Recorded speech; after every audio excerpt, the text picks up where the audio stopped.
સૌરાષ્ટ્રમાં મગફળીનું વાવેતર વધુ જોવા મળે છે અને આ પાકમાં જૂનાગઢ તથા આસપાસના વિસ્તારોમાં મગફળીમાં સફેદ ધેણ એટલે કે મૂંડાનો ઉપદ્રવ જોવા મળે છે।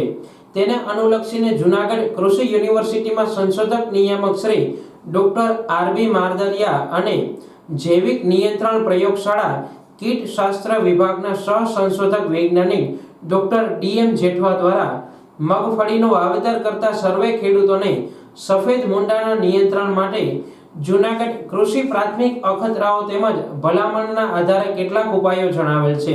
ખેતરના શેઢા પાડા પરના ઝાડ પર સફેદ ધેણના પુખ્ત ઢાલિયા કીટકોના નિયંત્રણ માટે ક્લોરપાયરીફોસ 20% ઈસી દવાનો 15 લીટર પાણીમાં 20 મિલી પ્રમાણે છંટકાવ કરવો।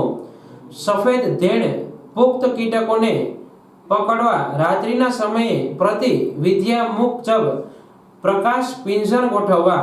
મૂંડો અસરકારક રીતે દૂર કરવા વીઘે 1.5 કિલો ગીર સાવજ બ્યુવેરિયા અથવા ગીર સાવજ મેટારિઝિયમ 50 કિલો એરંડીના ખોળ સાથે ભેળવી જમીનમાં આપવો।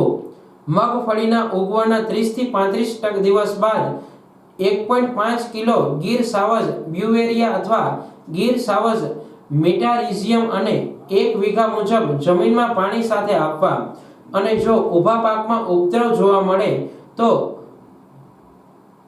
ક્લોરપાયરીફોસ 10G દાણાદાર દવા 1 થી 1.5 કિલો પ્રતિ વીઘા મુજબ અથવા કાર્બોફ્યુરન 3G દાણાદાર દવા 4 થી 5 કિલો પ્રતિ વીઘા મુજબ રેતી સાથે ભેળવી જમીનમાં આપી શકાય તેમ જૂનાગઢ કૃષિ યુનિવર્સિટીએ જણાવ્યું છે।